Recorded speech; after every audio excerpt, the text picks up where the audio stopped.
My name is Cruz Gomez. I'm a partner in A Quality Tax Service, Kingdom Finance. I have a bookkeeping company. My nonprofit is Empowering Entrepreneur Network. I'm currently the City Council Vice President, and coming soon, we're going to open up the Kingdom Empowerment Center here on Landis Avenue. So I'm a product of Vineland. Thank you. We're here to celebrate all the business owners. So I congratulate you guys for taking a step to really empower yourselves and take your business to the next level. We want to thank Anthony Finucci this evening for his sponsorship.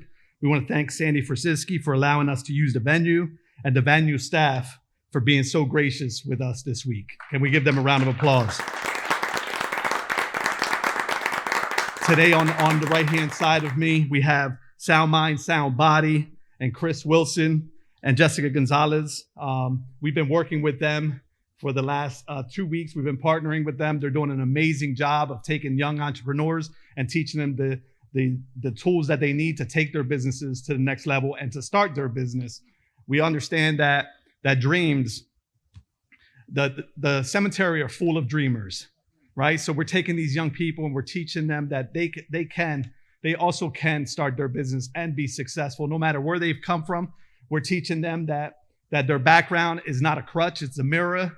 And I believe that Chris Wilson is doing an amazing job of opening the doors for them. And we're having fun. We had Mayor Finucci there last Monday. We have 4 more weeks with them. And then my company is gonna help them structure their first LLC. So we're 4 weeks away from having small businesses. So Chris, thank you for being here tonight, and we appreciate you. So tonight will be threefold, right? Tonight will serve as a night where the entrepreneurs get to meet other like entrepreneurs, right? Networking is important. I'm hoping that you guys came in with your business cards and ready to go, ready to receive something, ready to build partnerships. So that's only one of the things that'll happen tonight.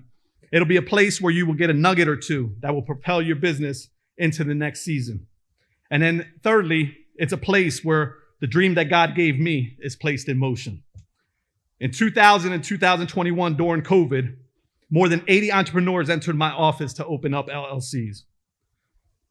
Later on, more than 50% of them companies came back to ask, how do we make this a business? Another portion of the businesses came back and said, I've reached my potential and I don't know how to elevate my business. My desire then, and it's still the same today, to make sure that all small businesses in this great city have access to information. Early last year, I had a dream. When I first decided to run for city council, the Lord gave me a dream. I was sleeping one night and I seen it clearly. He showed me a table of those that do not have. And then he showed me that I would have access one day to the table of the people that do have. And then the dream became very burdensome because he showed me a bridge, and the bridge had my name on it. And I heard it clearly that night where the Lord told me, listen, you have every right to stay at the table that has, but you'll never reach purpose. I need you to gather the information and bring it to those that do not have. So today is the birth of that. I believe that I've been called for this. I believe I've been called to be the bridge. Bridging the gap is my purpose. Bridging the gap is my responsibility. It's no longer about money. It's about a responsibility to bring the information here. My dream is that before I leave council, before I leave this city, that the small businesses become the backbone of the city again. And I believe that everyone here can be a piece of that. Now let's talk about the gap. Because when I was sitting on the table of those that do not have, I thought that the gap was cultural. I thought I wasn't getting an opportunity because I was Hispanic. And that is not true. The gap is not cultural. The gap is not about being rich or poor. The gap is informational. I'd rather give me your information than give me your money. With the information, I can continue to make money. We have a group of men here today that are ready to give you information to take it to the next level so that your background is no longer a crutch. It is a mirror. My hope tonight is that every business owner in this house and in this place, every government official that is here, or that is coming here, every mentor to start to share the responsibility with me of bridging the gap. We sat you guys down like this for a purpose. We have sound mind, sound body. We have a group of entrepreneurs that I hope that every business owner here today gets to meet every one of them, because I believe that some of them will be your partners one day. We have them on the right and we have you on the left. Tonight is the start of you guys bridging the gap between you and the next generation coming up. What will tonight look like? We're going to have an action-packed night of information ready to go. We have a basis, and we're going to let the night go where it needs to go. I'm going to walk over to this table and try to recreate this dream. I'll have my 4 guests today start to make their way up. 4 entrepreneurs. There's 2 that are up and coming and ready to make some noise. Business owners that I get the pleasure to see them in frustration and growth. Can I have Nate Offer come up and PJ Ragone?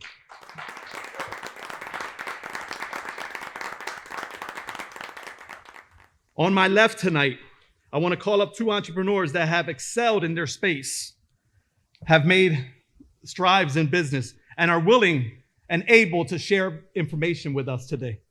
Can I have Mayor Anthony Fanucci and Peter D'Andrea please come up?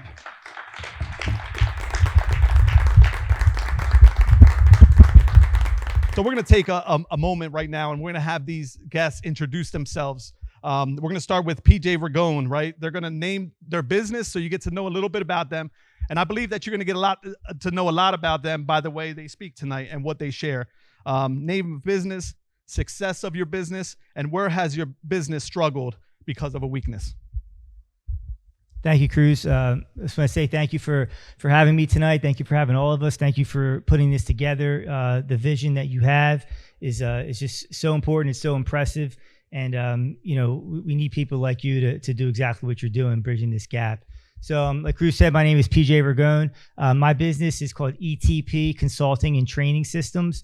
So the ETP is important, but the ETP stands for Embrace the Process.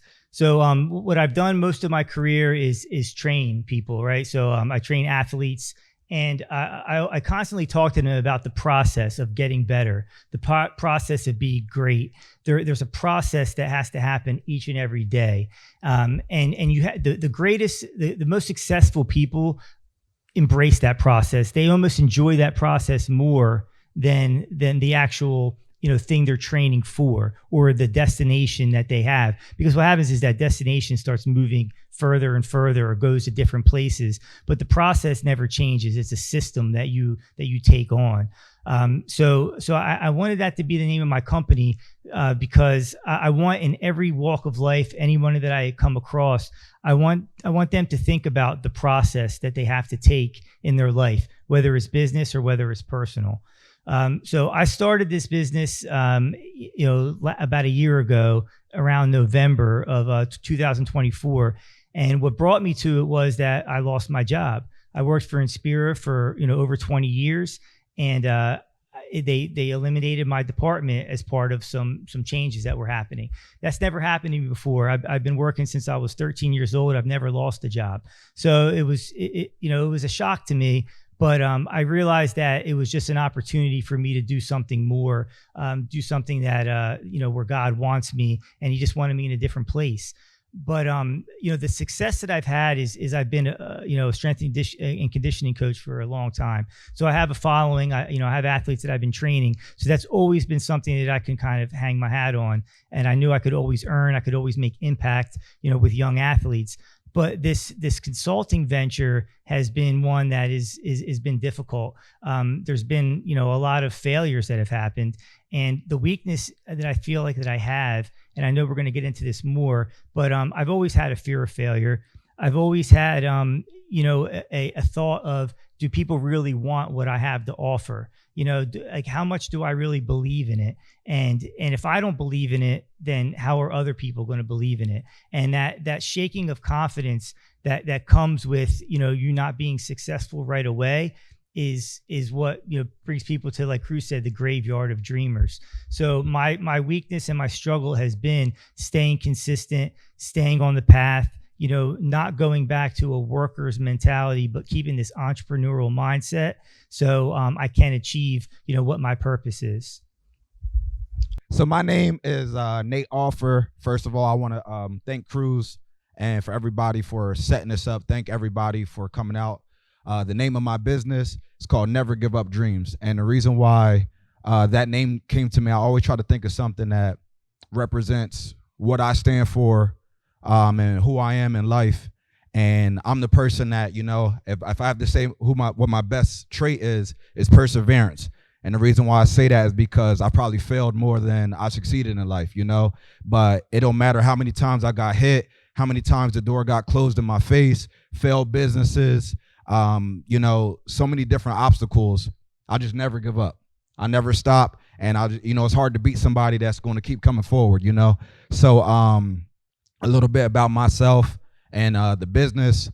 So I work with a company called Zumba. I've traveled all over the world teaching master classes in front of thousands of people. And, I'm grateful because, as probably everybody in here can agree, COVID happened and it really affected a lot of people in a different way. And I was one of them where, my whole life was at the point traveling, going to different countries, different states, performing, then COVID hits.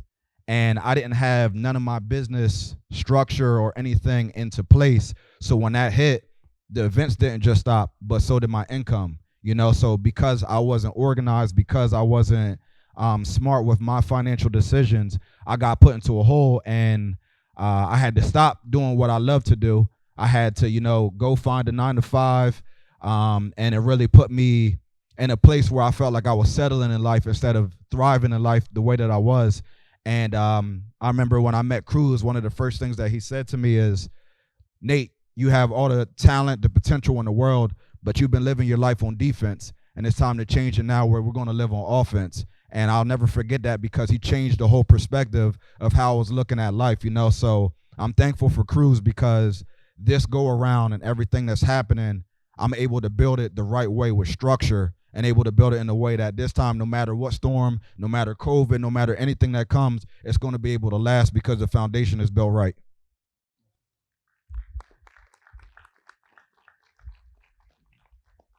Good evening, everyone. That's what you do. You improvise, you fix things, right? Yep. Good evening, and thank you for being here tonight. My name is Anthony Finucci. I am the mayor of the wonderful city of Vineland. I'm also business owner of a number of businesses here in the city of Vineland with real estate and insurance, AR Finucci Real Estate, AR Finucci Insurance Agency, and have my hands in a variety of other different business investments and some ventures throughout my professional career. I'm very excited to be here and impart some wisdom with you guys tonight and answer some questions and do a little bit of good here. I'm very proud of Cruz for what he's doing. Bridging this gap is extremely important. He touched on something, and I have a few cute little anecdotes that'll be on a little PowerPoint later, so I won't take all the thunder away now, but very grateful for those of you that are taking time to be here this evening, trying to learn something and see what happens, because I can tell you, and Peter will touch on this a moment when he speaks, but we know what it was like to really start from the ground level and move where we are today. And many of you that are in the audience tonight are huge supporters of mine, and thank you very much for being here and always being by my side, because it means the world to me, and you can't be successful without the right people having your back. Man, that was beautiful. Good evening, everybody. My name is Peter D'Andrea. I am thrilled to be here. And, again, before I get started, I want to thank you all for being a part of this. I think this is candidly, this is the first time I've sat on a panel like this. So very excited. I try to approach life with an enthusiasm and a curiosity and a creativity. And I think, someone like Cruz taking time out of his busy schedule to do so much for the city, alongside his businesses that help so many people, is really something that's admirable. And just continuing to help people like me go into a position of success. So I can't thank you enough. A little bit about myself. I grew up in Longport, a little bit of a ways from here, but I ended up going to St. Augustine. Played football there, and I played football, and I ended up leveraging that ability to go to attend the Wharton Business School at the University of Pennsylvania. So, I started at a young age learning to use the skills that may not look like a direct line to some other opportunity to get myself in a position to be successful well into my later years. I feel really honored to be on the side of the table representing successful businesses. The reason is because of the hard work of plenty of people before me. My great-grandfather founded a wholesale produce company, D'Andrea Produce, in 1917. And when I graduated from college, I was lucky enough to come into a position there and, like the mayor alluded to, kind of work my way up through the company. So working out on the fields on the farms that we operated in 8 states, and working my way up through sales. So my expertise was really in sales. One of the unique challenges of that business was our managerial structure.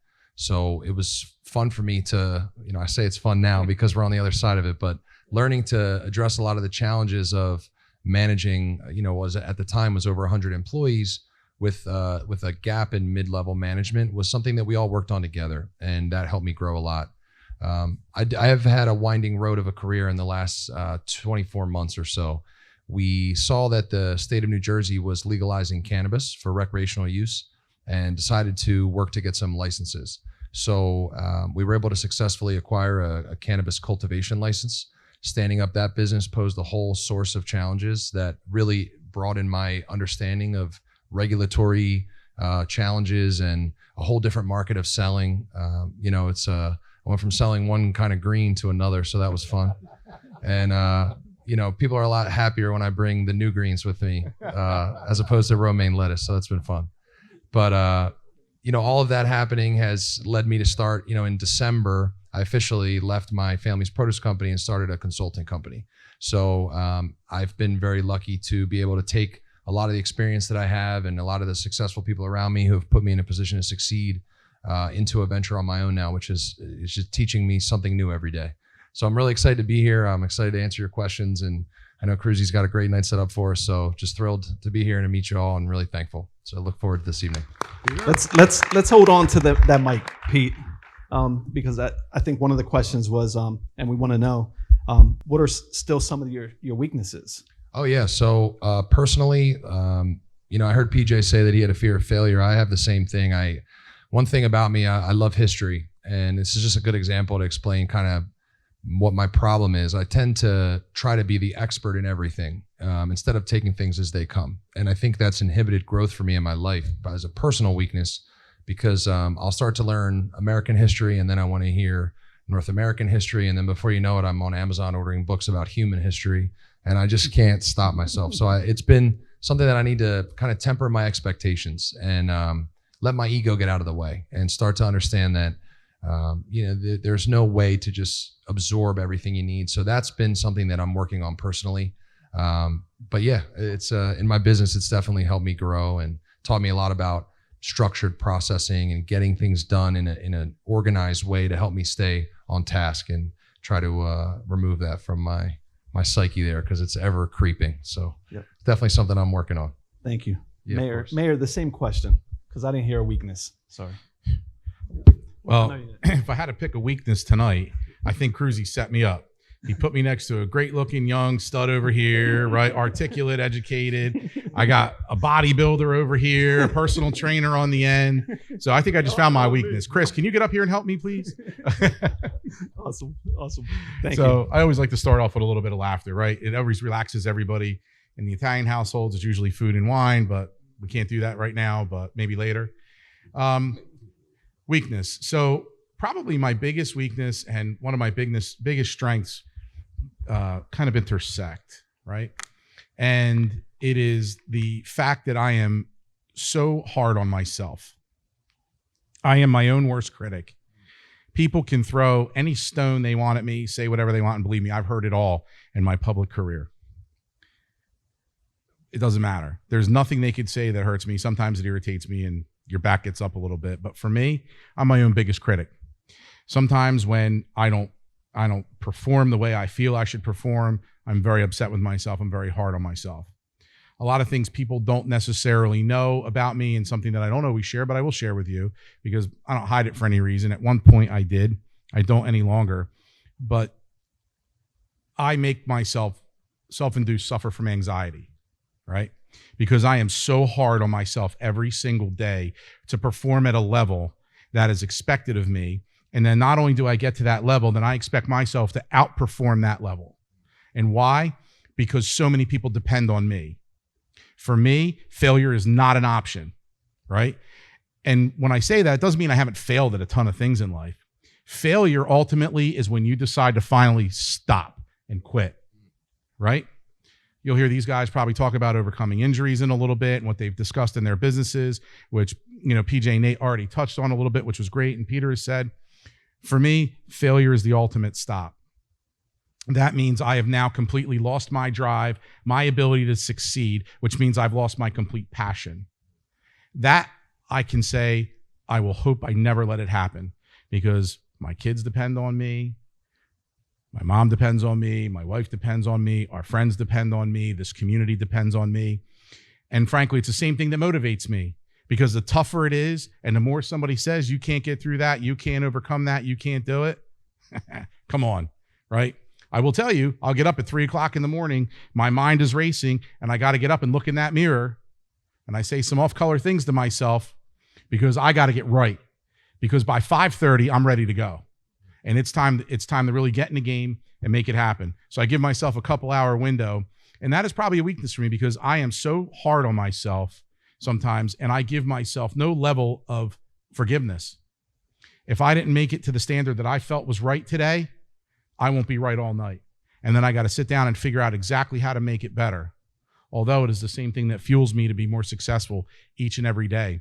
So it's almost like a dual personality. It's that dichotomy in my brain that says, you've got to outperform. You've got to be better. You have to do more. You can't stop. And that's probably my biggest detriment, but my biggest attribute at the same time, as unique as that may sound. Awesome. Thank you. Thank you. Great answer. So tonight we're gonna, right? So we've come up with 4 topics that we think are the difference between the gap, right? Of those that are up and starting and have capped out, right? Me included. I believe that I'm a good businessman, but I want to be a great businessman, and I think I have that cap that I'm hoping gets removed tonight, and I think that's what's going to happen here at this table. So we have 4 topics. We have the businesses that are up and starting on my right-hand side. Again, we have the ones that are developed, and I'm going to serve as the bridge tonight, right? I'm going to bring that information. I'm going to ask the tough questions, right? So audience, I want you, business owners, I want to represent you. So in order for me to represent you, we have a QR code up top. If you scan that, all 4 topics are on there. Please share your questions. I can get them live here, the questions, and I can ask the tough questions, right? And help me be you. Help me be in your shoes, right? And ask questions so that you leave here with the cap off too. We want a fresh start when we leave here. We want everyone to start shooting for the skies again, right? The stars again. So the 4 topics that we're going to talk about today is, right, fear of failure or fear of success. There's a difference. There's a difference in the gap. There's a difference in businesses that have been established and the businesses that are up and starting. There's a difference, and we're going to find out what that difference and how to transition to being a successful business. The second one is the why, right? What is your why, right? The why is different with the businesses that are up and starting and the ones that are developed. The third question that we're going to ask tonight is access to the information, right? Let's attack, and I'm going to start this off real quick before we go into the 4th question, and I'm going to attack the elephant in the room. On my right side, I have 2 businesses that their names say it all, right? It's all processive. They've been through it. They've been through the school of hard knocks. They've been fighting, right? Fighting for what they have, right? And then on my left, we have 2 gentlemen who have businesses named after their family, right? Did they have access to different things? Did they have anything handed to them? I want them to answer right now, right? How they feel when people say, listen, you got your business handed to you, right? Oh, man. Oh, no, I love it.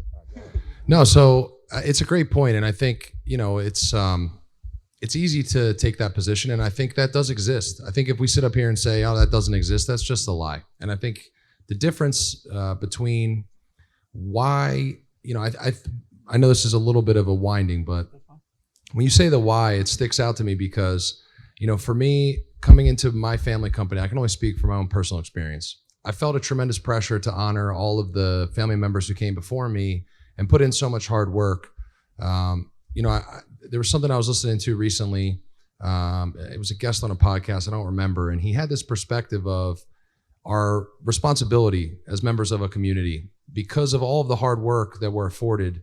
You know, the guy who invented this microphone, you know, we'd be doing him a disservice if we don't use it to the best of our ability. It's a stupid thing, and you could get in the weeds, but I've always kind of had that mentality. So, you know, speaking from experience, I've seen people come into our family business and fail because they don't realize that if you're not out in the fields driving that truck, learning what makes something come out of the ground or whatever the business might be, you have to be intimately involved and ready to get your hands dirty.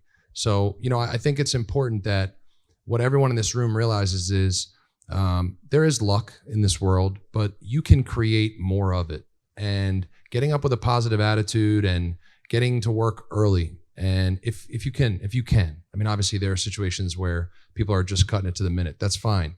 When you show up to anything that you're doing, it has to be 100% at a minimum. And you need to be focused, and you need to be there. You need to be doing all the things you're doing to make a difference in that environment. I think that's what separates people from other people in family businesses who just rest on their laurels and take advantage of those things. And those people don't succeed. They don't grow personally. They don't create opportunities for the next generation. And I think that's something that always really, you know, drove me, my sisters. We just wanted to leave the company better than we found it. And, you know, we realized how lucky we were to have an opportunity to come into something that's been established. So I think that's critically important. I think if you're going to join any team, regardless of who's the coach, you have to show up, and you got to show up every day. And it's the non-glamorous stuff. Getting into sales took me 7 years, and to really establish myself and start to dress like this and go in front of customers. Other than that, I was loading trucks and moving pallets around, and it just was a different experience. So, you know, you have to earn it. And I think I've learned that. My father, thankfully for him, he taught me that. My grandfather, come in and earn it. So I think that's important. And I think that's something you have to do yourself. I think it's critical. Well said. Mayor, before we go, we're going to go over to Nate. Nate, if you would have had that foundation, would things have been different right now? So I want to say yes and no. And the reason why I say that is because me not having that foundation is what made me who I am right now. Made me, like, you know, I'm sorry, I'm always going to be me, but that grind made me a dog. You know what I'm saying? To where it's like life, you know what I mean? Like when you don't have an escape plan, you don't have, you know what I'm saying? Like you got to go out there and get it, or you're just, you know, you're going to be hungry, you know? And that's the type of life that I grew up with. And I think that doing that, it made me to where it's like, you know, life isn't going to give you, it's not going to give you nothing. So you got to be willing to go take it. And at the end of the day, I respect that though. I respect exactly what you said, because it's just like playing the game of Uno. Somebody might have a better hand, but it doesn't mean you still can't win. It's about how you play the hand that you get.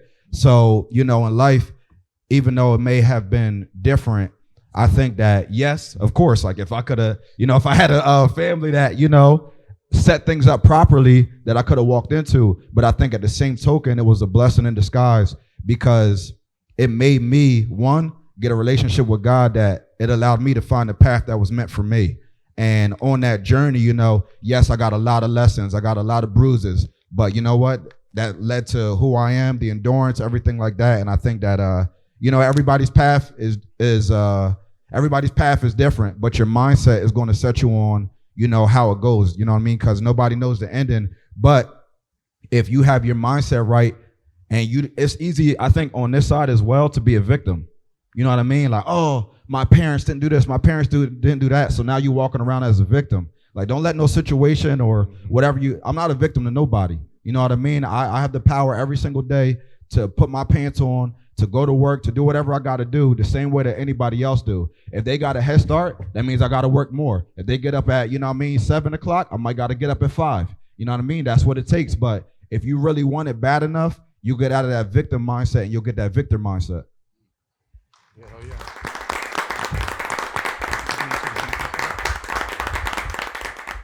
So it's twofold, and to Nate and Peter's points exactly, I mean, they both hit it spot on. When you come up with a family name or a family business, sometimes it's extremely difficult, and the expectations that are set for you are even more difficult because you constantly have to prove why you belong there and not just because you're related, right? In Peter's case, and I happen to know Peter and the family and the business, he's been able to excel, perform, and show why he was where he is, which also gave him the fortitude to branch off and start his own thing and start it from scratch with nothing, right? Which is he's now seeing firsthand what Nate, PJ, Cruzy, and myself are doing. And I got to tell you, not just because he's my friend and he's here, he's doing one hell of a job. He should be very proud of himself, as I know his mom and dad are, which is important. Yep. Give it up. To Nate's point, you get that. Everybody listens to the last name Finucci. They assume certain things. But people have no idea, and we discussed this a little bit at Sound Mind, Sound Body on Monday night, what it was really like coming up as a Finucci. And it had its pluses and minuses, right? There were some difficulties there. But Cruzy's wife and I worked together for a number of years for my dad, and she was there when all of a sudden my dad decided he was walking away and there was nothing left. Something that I thought that I was buying into and I had the ability to run and manage.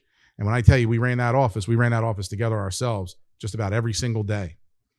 We did a lot in the insurance world, but that was over. I had just built my house, just bought a brand new car, was getting ready to move in. And by the way, I got my pink slip. I said, oh boy, now what? Then I fall back on some resources because before I was allowed to go to college, my mother made me go to real estate school at night and get a license. So I went to Bridgeton High School a couple nights a week, Tuesdays and Thursdays, sat in a class, had a real estate license. I said, all right, I've got my insurance broker's licenses. I've got my real estate license. Now I'm going to figure out exactly what I need to do. And I had my hands in a couple things because, I was curious with business and I have ADD when it comes to business. I need new things all the time, right? So I got to get my hands in something. So I said, well, yeah, I love it, right? So now's the time, I said to myself, to see exactly what I was made of. And that's exactly where we started. It's a very long story, which I won't bore you with now, but it was a very difficult road trying to, come up. And I was a young man trying to come up in a world with the old guard who was very intimidated by young businessmen and young businesswomen especially. And it was extremely difficult to do that. And I had to figure out how to do it. And I had to figure out how to make my way, pay my mortgage, pay my car payment, pay the insurances, pay the utility bills, figure out how to buy technology for my office. Oh, and by the way, the insurance business isn't that easy because when you're a new agent and you're not affiliated with a company, you can't get companies to represent. So now you're clawing your way up there to try to get somebody to allow you to write a lousy homeowner's policy or write a one-car auto policy. You are literally kissing everybody's rear end to get in the door and trying to prove who you are. And that took a little bit. Unfortunately, I was able to do what I do best, my world of sales, my ability to have, a great reputation and integrity with the people that I've done real estate work with. People were right there to say, you know what, we got you. So I'm looking to buy a house or I'm looking to sell a piece of ground. And I got right into it. And God puts that plan there and he puts it in front of you. And now you got to go seize it. So he did. So it is difficult and it is challenging. And I had a conversation. I was on the phone with your dad on Sunday with Deuce Staley. And we were having a conversation, right? So the Birds just played the Browns in a scrimmage game and they had their practices. And I said to Deuce on the phone, I said, hey, Deuce, I said, I'm just curious. How's Shedeur Sanders making out? Right? This poor kid. I mean, whether anybody likes Shedeur Sanders or not, he's a good athlete and he's got a lot of potential, but he's in his father's shadow. Everybody knows who Deion Sanders is, right? Think about it. Prime time. I don't know if there was really a bigger name for I don't know how long in football. Imagine that young man. Of course, he's not a cornerback. He's a quarterback, but he's still got to come up in the NFL with Deion being his dad. That guy, I pray for him, except when he's playing the Eagles, but I pray for him that he's able to do what he needs to do to be his own young man and succeed because he has a pedigree, best cornerback, one of the best athletes to ever play in the NFL ever, even though he played for the Cowboys for a while. But stop that. We're cutting it short, Cruz. But that's got to be extremely difficult. And it was the same thing coming up here. Like I had to come up as Anthony Finucci and not Richard Finucci's son or Jeannie Finucci's son. And that was a tough row because people have to respect you, respect your businesses, and respect your ability. And you have to earn that because let me tell you, in the city of Vineland, it is not given. It is not. They don't care who you are and where you come from. You know, we love our own and we always look out for our own. And a lot of times, you know, we'll give people some time, but it's not easy and you got to earn your way. So I can tell you, it was a fight, you know, and where we are now, you know, obviously elected wise takes a lot of time too. Have anything to add to that? So sure. So same question for me. So my situation's a little bit, it's a hybrid, right? So it's a little different than everybody's up here. You know, I had support from my family. You know, they gave me an opportunity to get an education, but I was really encouraged, especially by my father, to have a job that was, you know, that was steady, right? So you knew the floor, you knew the ceiling. You were going to get, you know, every 2 weeks your paycheck was going to be there. But that's not what I wanted. I didn't want a ceiling on what I could do. I wanted to be able to succeed or fail on my own ambition, my own talents, with just the amount of work that I put in, the relationships that I could make. So I put myself in a position where I could do that. And I think that what happened with me was that I looked at situations where there's a door and there had a couple options. If I saw the door was already open, easy to walk in, right? If I saw the door was closed, you know, do I knock and wait for somebody to open it? Do I kick it down? So that's kind of the strategy I've always used, was that I'm going to look at those different situations and I'm going to adapt to them. So one of the things that taught me a lot when I started with Inspira as just a personal trainer was that I had a boss that kind of saw some potential in me and gave me a lot of opportunities, and he started bringing me to meetings with administration. And I was never quiet. I never just sat there and just listened. I always spoke. And he gave me some good feedback and said, you know, maybe sometimes you should just listen a little bit more. Maybe you don't jump right into it. But also, you know, it was something that people noticed about me because I wasn't quiet. I wasn't a wallflower. I always tried to have a presence when I walked into the room, and I wanted to act like I belonged. So, you know, it helped me kind of move through in my career. But then, you know, things changed where I kind of got humbled a little bit. And I think that God, you know, had done that to me on purpose, and it was intentional, and I needed it. And but sometimes with that comes, you know, a change of lifestyle and a change of, you know, career path. You know, is sometimes your confidence, or at least I'll speak for myself, my confidence was shaken a little bit, and it's something that I need to get back, and I need to continue to work through. So, you know, I don't know that I ever wanted anything that was handed to me, because I don't know if I'd appreciate it the same. So I really focus on, you know, the name of my business, embracing the process, and I got to take my own advice. I need to embrace this process of getting to where I want to be, just like everybody else up here has done and is going to continue to do. That's great. Awesome. Thank you, guys. So we see that everyone here, whether you have the name businesses, being an entrepreneur is not friendly to anyone, right? Everyone has to grind. Everyone has to build. Everyone has to do their thing, right? And there's so much competition in every arena. In 2020, I wrote my first book called The Mirage. And I remember I was excited. I didn't have anyone to teach me how to write a book or how to publish the book or anything. So I remember having a book launch, and I said, you know what, who would I love to come in and speak at my book launch? And at the time, Mayor Anthony Fanucci was the mayor. But I wanted him, my text to him was, I need you to come and speak at my book launch. I don't need you as mayor. I need you as friend, right? So he decided to come in that day. And before he left that day, he took me in a corner and he told me some strong words that I didn't understand till now, till I'm excelling in business, right? He looked at me in my eyes and he says, hey, Cruz, don't fear success. He says, there's a generation that came before you that stopped what they were building because they feared success. I did not understand what he meant that at that time until now, until I'm building my business. And one of the things that I fear the most right now is success. It's not failure, right? So we're going to talk about this topic right now, the fear of failure or the fear of success. Why am I afraid of success? I love this, right? I love this atmosphere. I love being able to pour into the little guy. That's my passion, right? And deep in my mind, I believe that if I'm successful, then I will leave them people behind. right? Will I let pride creep in, right? And God wouldn't be happy with the vision that he gave me, right? Me carrying it out. I am really afraid of success right now. Do I have to leave my family? Can I not be around my kids enough? So sometimes I pause my business structure because of fear of success. I just made some moves in the last couple of weeks that are taking that cap off, right? I'm no longer afraid to succeed, especially when I have a wife and kids that support everything that I do. So I want to talk about that today because I think that's one of the things that there's a gap, right? There's some that are afraid of failure and why, and there's some that are afraid of success, right? Fear is not of the Lord. That fear is not something that we should have at all, right? If we're doing what we love to do. So we're going to have these guys talk about it a little bit, about fear of failure and fear of success. We'll start. So I mentioned earlier when I introduced myself that mine was always a fear of failure. Since I was young, I can bring you back to when I grew up playing athletics.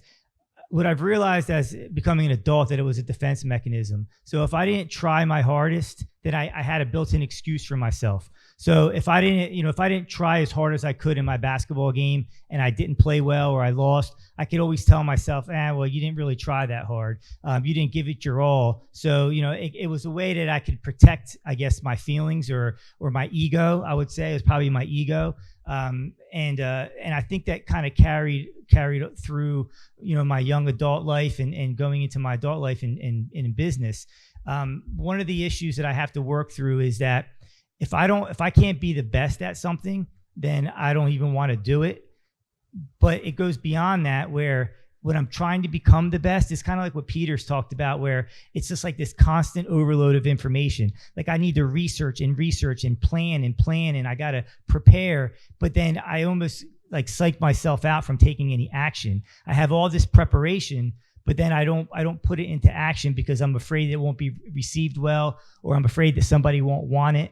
I'm afraid to be judged by it, and I'm afraid that it's not going to be good enough, for me. So kind of like Mayor said about the expectations he places on himself, nobody is harder on themselves than I am, or on me than I am. So the judgments of others, it doesn't even really affect me. It's just about what I think of myself. I never think I'm doing enough. So when you never think you're doing enough, it really holds you back from even wanting to get started.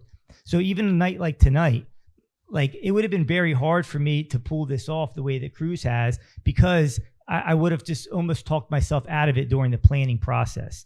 So it's something that's happening to me right now as I'm trying to build this consulting side of my business.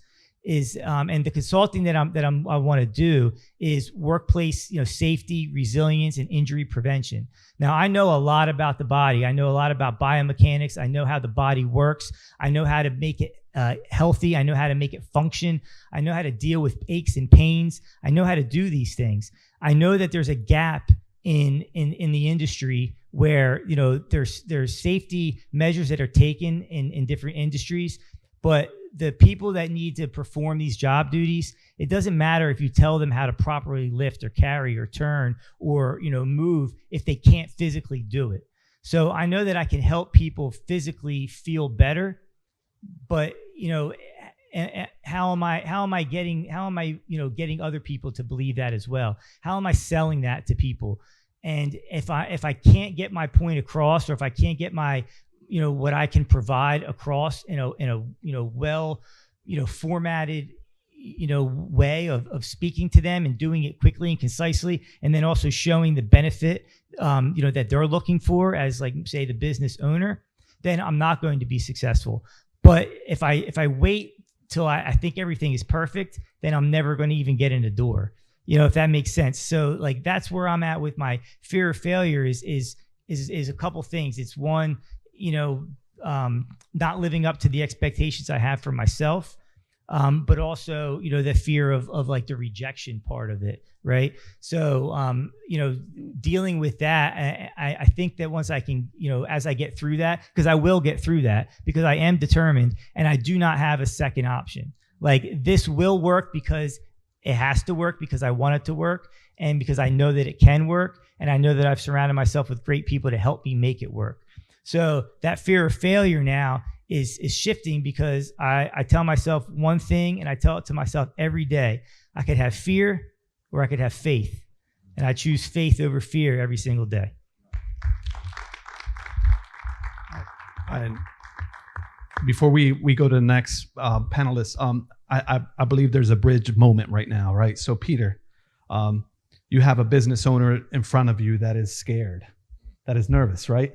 From your perspective, how would you bridge that gap and give him some information? Yeah. So a couple things. The one thing, I credit a lot of, like I talked about earlier, I think getting out of my own way has been critical. And I think I like to read. I never used to like to read. And I just recently started to do that, try to limit my phone time a little bit. And a couple things. I owe a lot to my father, who, I'll never forget this. When I started selling, the nature of produce is that you make very little on it. So you have to sell a lot of it. Margins are extremely low. So, it's not unusual to hear large number deals that net very little money. And I remember when I was starting to sell pallets of produce at a time, it was several thousands of dollars, and that was a big deal to me. It was the most money that I had been responsible for. And then I started selling trailer loads of produce, which went anywhere from $40,000 to $50,000 to $100,000 per load. And then I went to selling promotions, which would be 20, 30 trailer loads of produce. And the pressure was suffocating because I just couldn't get out of my own way, thinking, this is now my responsibility. Everything we talked about earlier, the people counting on me, the countless families who are employed here, who have been working harder than I have for years. My father pulled me aside and said, don't be afraid of the numbers, and that was a simple thing that has stuck with me forever. I tell myself all the time, fundraising for cannabis, it's millions of dollars. And, those are scary numbers. The fear of failure there is very, very high for me. And so I have to remind myself that, the people that we're approaching with those means are interested in these things. And it would be dumb of me to sit here and box myself in. But again, like PJ said, it's you're swimming upstream against your own consciousness there. So a couple things. I know this might sound corny, but Marcus Aurelius, one of the greatest Roman emperors, because of his just nature, he was at the height of the empire. He's one of the largest moments in Roman history. He was an incredible individual, took life as it came to him. And, it's really his journal, which is pretty crazy. It wasn't a book. He didn't write this to sell. He just journaled throughout his whole life. And the thing that he really imparts is just taking control of what you can. That is pivotal. And I think that was something that, it's next to my bed. I read it constantly because it reminds me that at the height of power and success and influence, there's a constant humility that has to stay to remind you to just stay grounded and take control of what you can.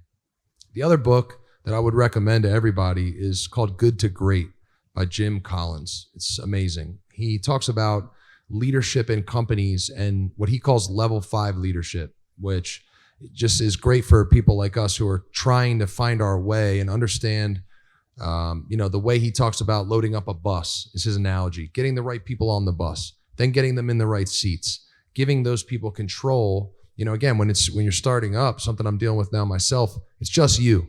So you have all these responsibilities and it can be overwhelming. And when you get to the point where you can start to, I'm not in a position to hire anyone right now, but collaboration is key. So leaning into these networks that we have, I think, it's Cruz and I were talking before this panel. My mother always said, you can't pour from an empty cup.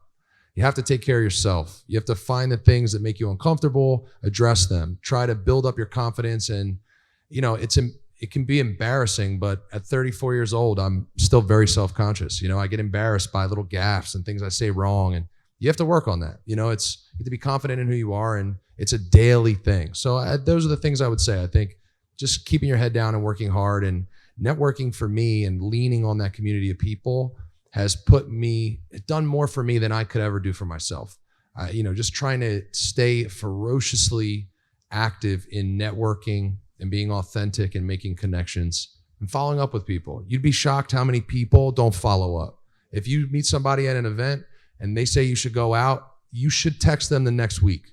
Don't be embarrassed to hit them up the next day if you see an article about something you guys were talking about, and a quick thing just to stay front of mind is pivotal. In business, it has opened more doors for me personally than I could have ever done going and rifling through business cards and trying to find the right person for something. You know, things I don't even know about. I'm not really a car guy, but if somebody tells me they like cars, I start to listen for that stuff. What's happening? Here's a quick text about a car thing I saw. I don't know. You know, like it's seriously, it's, you know, you have to be authentic, but you have to continue to push and lean on others. That's where, for me personally, leaning on others and figuring out who to put on that bus. Like, you know, having the company of these guys has been huge for me to be able to lean into people who have been where I've been. So don't be afraid to lean in. I think you'd be surprised how many people will reach back with really good information when you're authentic and you really tell them that you don't know. You know, somebody said it earlier, like people know fake more than anything.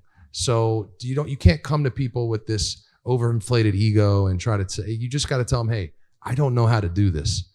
Can you sit with me for 15 minutes and kind of talk me through what it might look like to put something like this together? You'd be shocked what people can do for you. So that'd be my advice. Yeah, thank you. Mayor, we're gonna have you answer our first question tonight from the. All right. So, yep. So this is the question.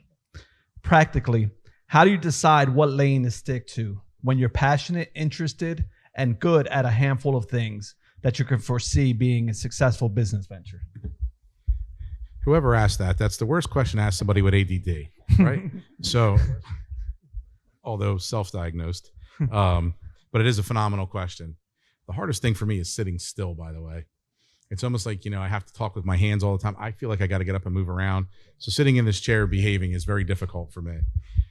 However, that's a great question for a number of reasons, but I'm going to just answer it directly.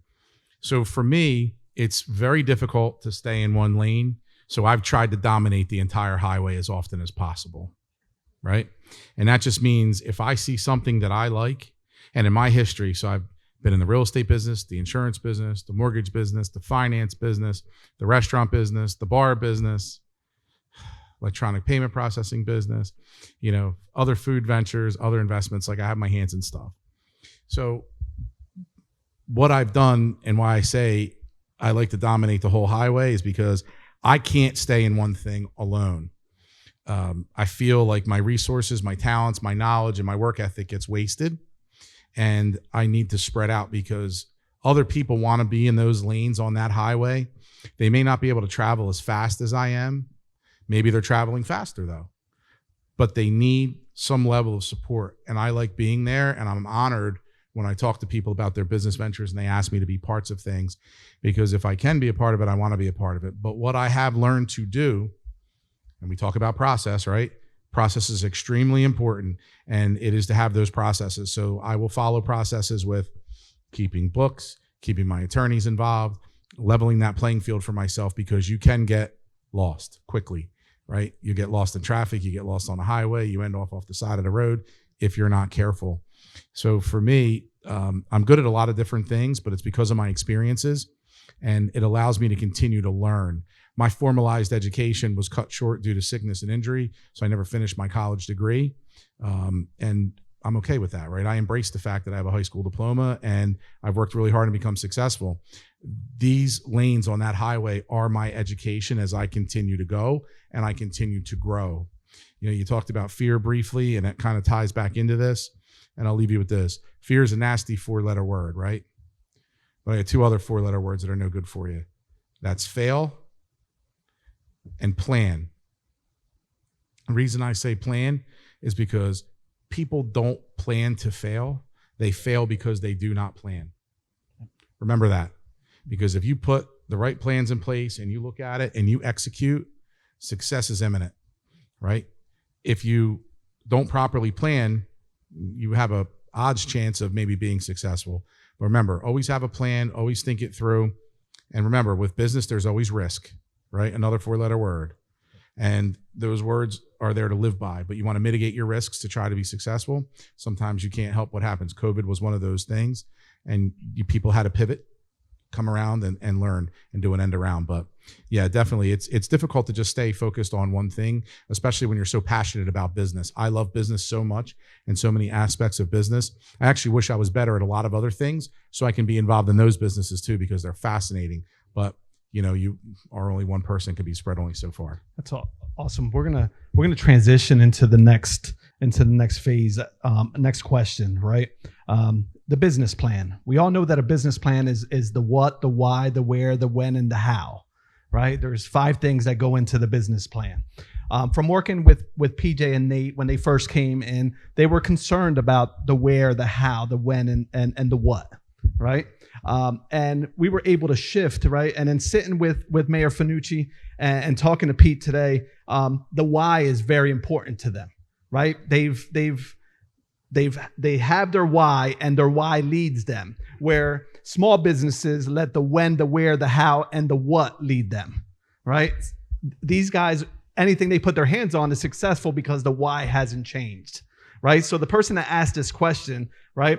One of the things is, what is feeding these business ventures, right? Is it the what, when, how, or where, or is it the why? I want to talk about the why because I think the why is gonna really drive us to go to the next level, right? So, and I want to challenge everyone here today: figure out what your why is, because when you figure out what your why is, no one can detract you from the mission at hand, right? We're gonna go to Nate and say, Nate, how important has your why been? Yeah, so for me personally, my why is everything, and it's a various of multiple things. And I have to go back for me on my journey. I remember when I was little, so my full name is Nathaniel. And I remember when I was younger, my mom, she told me she gave me that name because Nathaniel means gift from God. And ever since she told me that, I always locked in my mind that God put me here for a reason. And I've always had a dream that I'm going to impact the world in a major way. And so I believe that, it gave me my why, it gave me my purpose, it gave me the drive. So in everything that I've done, like in high school, I was Mr. Violent. I won so much stuff at my senior year that they was like, listen, don't run for prom king, or, you know what I mean? Or, please, we'll pay for your prom if you don't run for prom king. So it was, but it's because I just believed in everything that I did. It was like there was a purpose behind it. And it wasn't about being noticed. It wasn't about applause. It wasn't about this and that. It's because there's somebody out there that is just like you, that think that they're not special. They think that they can't, they can't make it. They can't, be bigger than the environment, the area that they are. And I feel like, when you have a why like that and you have a purpose and you know what it is, you understand that it's like, all right, well, that's the burden, that's the cross I got to carry. And you're going to go through a lot. You know what I mean? There's some people, I was looking at something earlier today, and there was a message, and it said, it wasn't raining when Noah was building the ark, right? So when everybody was looking at him, it looked like it was crazy. Like, what are you building the ark for? It hasn't been no sign of rain. There's nothing. But once it started raining, what looked like crazy in one season, it turned into faith in another, right? So that's how I look at it when it's my why, where it's like everybody else, it doesn't matter who doesn't understand it. God gave that to me. And I feel like, as long as I keep that first and I keep that in the center, that's always going to be the driving factor with everything that I do. Absolutely. That's awesome, Nate. Well said. Awesome.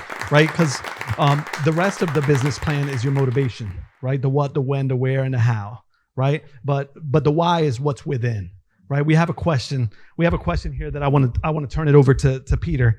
So if we can pass this on to Peter real quick. Peter, right? Because the why can be anything. Why can be money. It can be anything. There's no wrong or right to your why, right? There's no wrong or right. So Peter, let's start with what is your why, right? And then you're going to answer the question, what is the easiest way to identify your why? Wow. Yeah. So, it's funny. I've always had a sense of purpose. I was never really like a rah-rah. I was always in athletics growing up. Basketball primarily, but then football, which, as I said earlier, took me on to some greater opportunities. I was never a rah-rah team captain. I like Nate, I kind of found my way into leadership roles just by hard work. And, my why has always been, and I'm not sure exactly where this came from, So I'm gonna have fun answering this question, but I mean, the nice thing about something like this, guys, and to be honest, like I've learned to be a lot more open. I think like I know it might sound weird, but I remember turning 26. I'm 34 now. When I turned 26 years old, I realized that the world wasn't really about me. It took me that long, and I'm not embarrassed to admit it. It just something clicked in my head, and it became about gratitude. I think it was because, you know, I've always had this instilled work ethic to try to prove myself, and I've had such a supportive family. I have to say, like, you know, I had a lot going for me, and you might have like heard earlier kind of in my answer, I didn't take it for granted. And I think as I've found my lovely wife, we have a baby boy on the way in October, our first, which we're excited about. Yeah, let's go. I'm naming him after my father. His name's going to be Stevie, which is awesome for the family. So that's got us all feeling really good. Anyway, I'm just so grateful for all that stuff. And I've taken that approach into my business since I turned 26, which again, might sound like a weird call out, but that's just when it happened for me. The years of hard work and purpose kind of just crystallized into understanding that truly my purpose was in like, and again, I can be selfish like anybody, but serving. Like I really am empathetic. I feed off the energy of others. And if somebody's like, I put a lot of emphasis in the little moments. Like if I'm getting coffee, I'll compliment some aspect of what that person is wearing. I think it's easy. Like we don't think about those little moments in our lives that intersect with other people's, and the fact that we can leave just a positive second of a day that's dragging for somebody. I've always done that in business. And I think, you know, like the mayor said, loving business. Business to me is people. And I think, you know, the reason I've been able to go out on my own and try this new thing, which has been pretty scary and a little slower than I had hoped, but that's okay because, you know, like we talked about up here, there is no other option. And, you know, you have to, I think finding your purpose is just, and again, it might be difficult. And for someone without kids, it's easy to talk about quiet time, you know, but taking some time to yourself to really look inward and do the best thing you can. And again, I'm not really trying to be like a life coach up here, but personally recognizing my ego and addressing that and not being afraid of it or embarrassed by it and saying like, all right, who am I really? And what do I really want to do? And, you know, money, you know, it just seems to follow things. There are opportunities that might be a couple months out, and that couple months without regular paychecks can be pretty stressful. But you have to believe in the fact that you're doing the things that you need to do day by day, reminding yourself of the why when you wake up. You know, like I'm just I drive my family crazy with this. I'm a morning person. I wake up, big smile on my face, I'm ready to go. So I just wake up with an enthusiasm. But it's work. Like I'll candidly with everyone here, like it takes work. Sometimes I don't wake up like that. And I have to remind myself that there are people relying on me and who need me to have that infectious personality around them just so they can be cool for 10 minutes while I'm around. That's it. And then I can drive home quietly in the car. That's, you know, you can take time yourself, but that would be my advice. Just really, you know, not in a harsh way, but tearing yourself down a little bit, looking at what you want, what you need. And I think, you know, one thing I learned in sales is, you know, like PJ was joking earlier about asking more questions than just answering stuff. Like trust me, I had to learn that. Like I love to talk. I could, you know, I'm great on a road trip. I'll keep you up. And I had to learn to just ask more questions. And if you do that to yourself, it's pretty brutal. Like you just keep saying, why? Like, all right, what do you want? Money. Why? To have security. Why? Because I want to, like, you'd be shocked how quickly 4 questions in, you're like, yikes, all right, I'm pretty much there. You just got to be honest with yourself and you got to lean in. It's work. Awesome. So thank you. Yeah, thank you. So Peter, what you're telling us today is that once you eliminated pride, you found your why. Yeah, and it's a daily thing. It's something I have to remind myself every day. Like, man, get out of your own way. You know, just eyes on the prize. So yeah, 100%. So that's the answer for well tonight. Done. Is hey, if pride steps in the way, then it's hard to find your why because that's what's within. So thank you. Yeah, thank you. Awesome. We're gonna tack one more question, and I think we're gonna pass this over to Mayor Fanucci. Right? How did you get? And I think this is gonna help PJ on this side, right? How did you convince yourself that your business concept was worth struggling for? What in your mind would make it all worth it? Damn. All right. So that is a phenomenal question also. So I was thrust into it, had no choice or recourse, because I knew that if I wanted to be financially successful and be able to provide for my family, I had to jump right in and continue with where I was. Turning back based on where I was at that point in my life and trying to go work somewhere and get a regular Monday through Friday job was never going to cut it from a revenue standpoint for me. So I knew I had to go head first, right? I knew how to do what I do. I knew how to sell. I was educated in my fields. I knew what I could do. I just really had to take the bull by the horns and start those businesses independently and make them work. And I knew that was going to be extremely important for me. What was the back end of that question? What in your mind would make it all worth it? Well, I can tell you what makes it all worth it. Every time I can provide something to my 3 children without any longer having to say, Daddy can't afford to give it to you. Forgive me because it makes me emotional. There were times that we couldn't. There was a time we grew up where we didn't have anything. There were times that we were sharing everything. One of my oldest and best friends is in the audience tonight. His family gave me my first car because I couldn't afford to have one on my own. And I'll never forget that as long as I live. There were people that were very gracious to me and that I never even realized would have been, but my friend knew things were happening early on. There were times that, our family home was going to be in foreclosure because, of one reason or another, not of my own doing, but we were victimized of that. We knew what it was like not to be able to pay utility bills. We knew what it was like to only be able to pick up groceries like maybe once a month. I knew what it was like to have to wear the same clothes to school for a year every single day. Mom had to wash them because we didn't have it.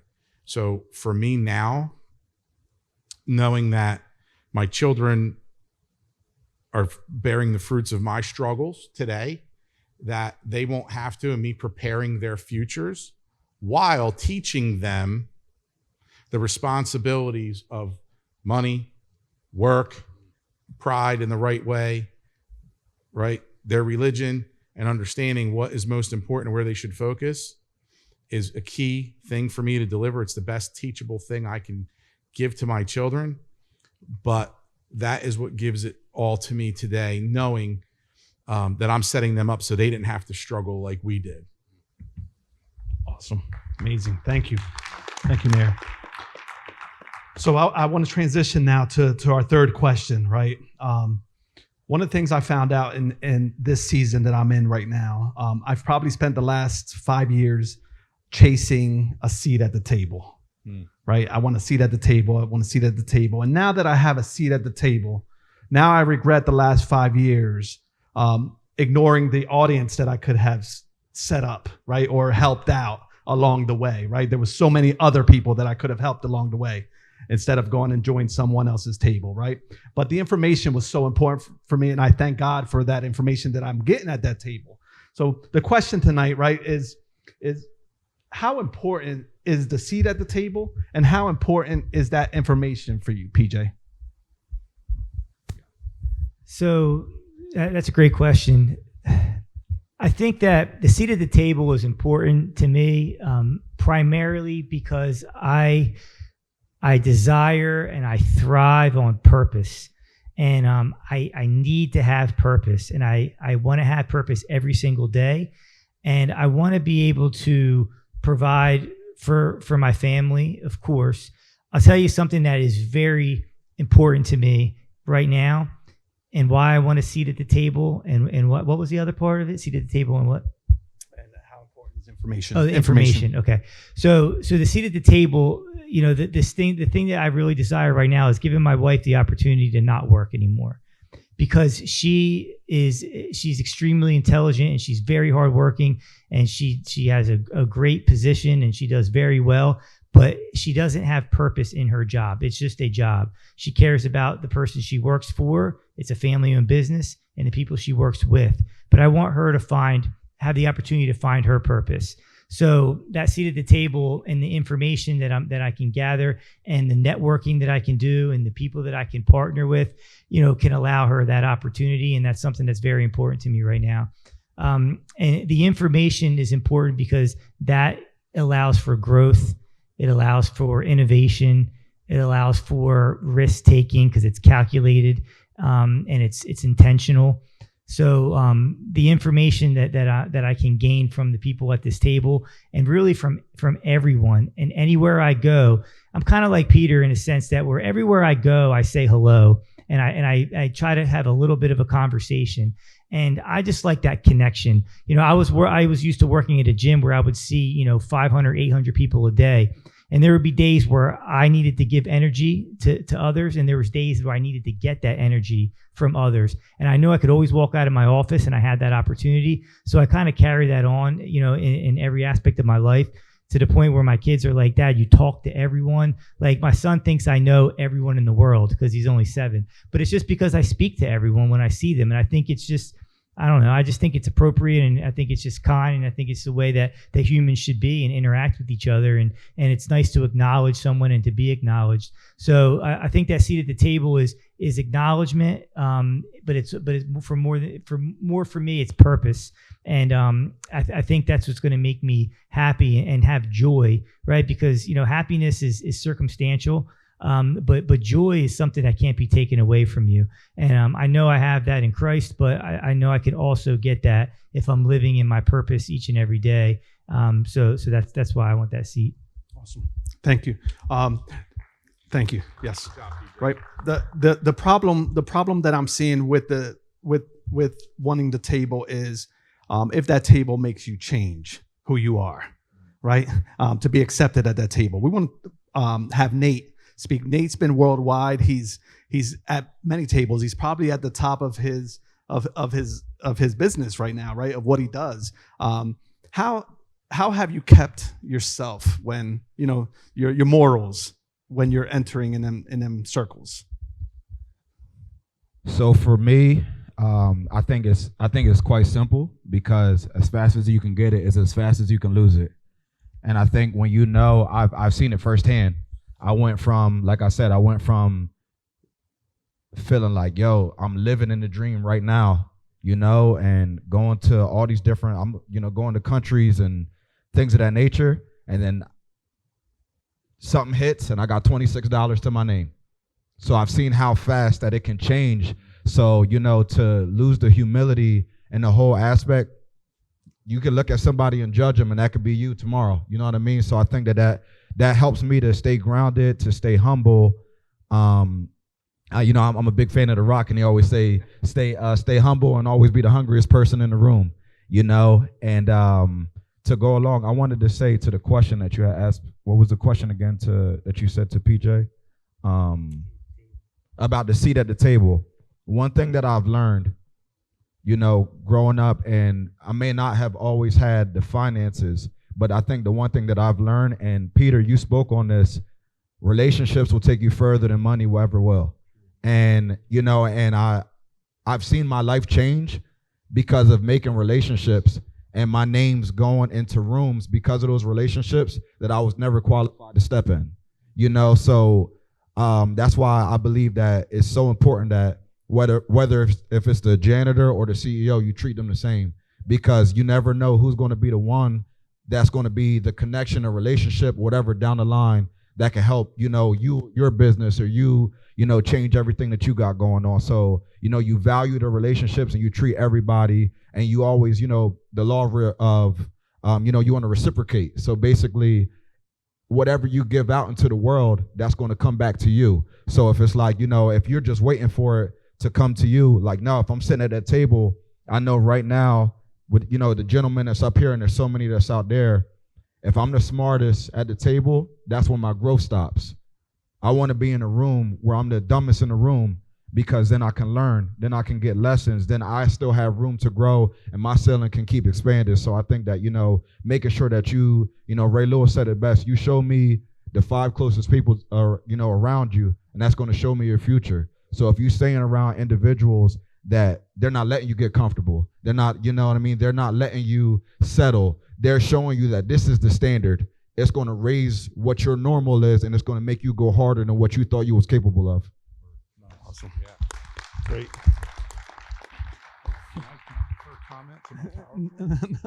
Oh yeah, you can. Yes. Okay. Yes. Okay. Yes. So He was going to ask me something. I was going to ask him a but question, but Mayor's I'm going to have, save it at the end. Yeah, he has. Yep, he has a 15-minute slot where he's gonna bring this thing home for us. I'm in a little bit. exercising executive privilege. Yeah, he wants to defer the question. He knew it was coming. He knew the question that was coming, and he says, "I'll defer it to the PowerPoint." Awesome. Yeah. So Peter, we'll end this segment with and let's see if there's any questions here on access to information. But how has the access to information helped you? Man, it's I'm glad we're talking about this because I was driving here thinking about what I could share today. And again, you talk about ego. I'm like, oh man, what am I going to say? I don't know. I know what I've learned. And one of the things that I've taken a lot of value from is, and I learned this, in my job selling produce over the last, again, it's been about a year, but about 12 years, is that you have to prop up the people across the table. So what I mean by that is I was a salesman calling a guy who buys apples for ShopRite. He's getting lists of prices every day. And, Gala apples, $20 a box. The way that I was able to differentiate myself was something that I learned from, the people around me, which is that in order to really succeed in anything, you have to become a trusted source of information. And you start consulting in your daily job, which is not consultant, So what I mean by that is I started to research truck routes and how truck prices would fluctuate. Gasoline, it's easy to do. You just start to get reports every day. You just Google what gas is going to be, whatever. And you compare it to last year. So when I would call a client, I wouldn't say, hey, Anthony, I have Gala apples at $20 a box. I would say, hey, Anthony, last year, the market was $2 lower. That was because there was a bunch. This year, there's been heat in Argentina, wherever apples are coming from. This is the story. Now I'm selling a story. I'm giving information. I'm arming this person who I'm selling apples to go into a meeting with his boss later that day and say, hey guys, there's an apple shortage in Argentina and gas prices are going to be lower than they were this time last year. So I'm going to pre-book because in a couple months, they're going to be more, blah, blah, blah. When you can arm each other with information, you set each other up for success. And what will happen is, and I watched it over my career, so as a 20-something selling 30 or 40-somethings, as they progress in their career and moved from buyers to category managers to a VP of produce to whatever, you raise their ceiling by sharing information. So it requires a lot of work.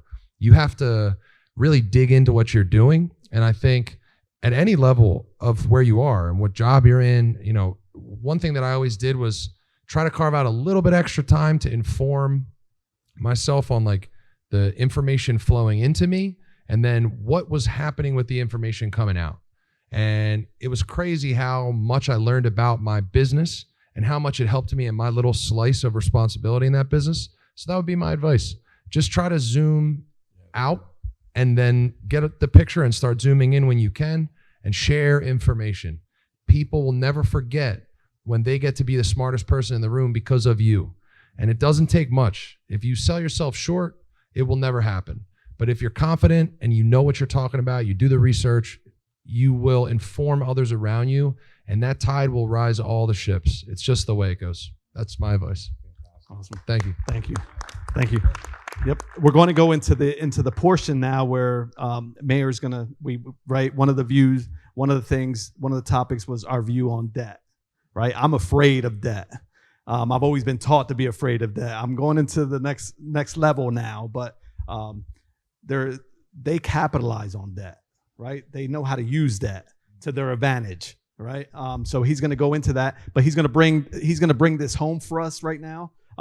Mayor, I want you to think about this question that I have here while you're giving your PowerPoint, because I want you to think about this person I've seen your PowerPoint when you're teaching us what you're going to teach us tonight. There's a person out there that says, I've been in business for 1.5 years as a daycare owner. Due to lack of knowledge, I've made a lot of mistakes that cost me a lot of money. Where can I find funding to expand my business? Grants, free funding, state or federal funding, due to not having a suppression system. I can only service children 2 and 5 to 13, and demand for childcare is more so for infants that is causing my business to struggle. And I don't want to give up. I would also like to learn more about advertising my center due to the location. So, right, it's a mouthful, and if you need me to repeat that while you're speaking. No, it's all right, because I think we're going to be able to touch on it. Can they cue that up? Yeah, can we get his PowerPoint up, please? And you're free to right back here, so you have to. I'll steal this one. And please have the questions rolling in. We have a plan for all the questions. All right, so we're getting into the work now, right? So first of all, Cruz, thanks for indulging me and allowing me to do this. Now I can move around. I can't stand. I feel like a caged animal. So obviously that's me, right? Everybody gets that. I'm a business owner. I'm a mayor. Just a few taglines with things. But here are some words that I literally like to live by and we look at. Mottos have driven me to be the man that I am: father, husband, community leader, entrepreneur, and a man of deep faith. I've embedded those simple words in my heart to steer my life in the right direction of success and reflect it upon all of those around me, which now include you. The table, the big conversation tonight. Everybody wants a seat. I told this to Sound Mind, Sound Body the other night. Don't beg for a seat at a table when you can build your own. You hear that? Don't. It doesn't matter. They don't want you at their table. Let's get out there and build it for you, right? Your table can exist of one seat or many seats. We talked about numbers the other night a little bit, and that's the important thing, and one thing you really have to remember. Because remember, the only person that you truly owe something to is yourself and your heart. Because if you're right here, then you're right in your spirit and you're right in your business. This table is important. We have a lot of great men up here tonight, and I'm honored to be among them, but it's a truth. Cruzy built this table tonight, right? He didn't have to worry about a seat. He took the world by the you-know-whats, and he did what he had to do, and he built it, and now we're sitting at his table, and thank you for that. Next slide, please. For the men out there, ladies, this is a big compliment to you guys overall. That's why I didn't include you in this, but because men, we have questionable judgment sometimes, right? Money attracts the women we think we want. Struggle attracts the women we really need, right? And why is that? Because in our life, and frankly, I don't mean it to be sexist or one way or the other, because frankly, you can go gender neutral. At the end of the day, you need a partner that is your ride or die, that is going to be with you to help you succeed. Don't make the mistakes that frankly most of us have made. I'll admit it. I've made those mistakes in the past. And I've had a lot of successes, and I've watched people flock to me for those successes. And then when there were times of failure and there were times of weakness, I watched many decide to go another way. And it's funny, we joked about it the other night. Somebody said, well, make your money before you get married. And I'm like, and they said, well, no, make your money after you get married. And I said, you know what? It's okay. It doesn't matter whether you're married or you're dating or whatever you're doing.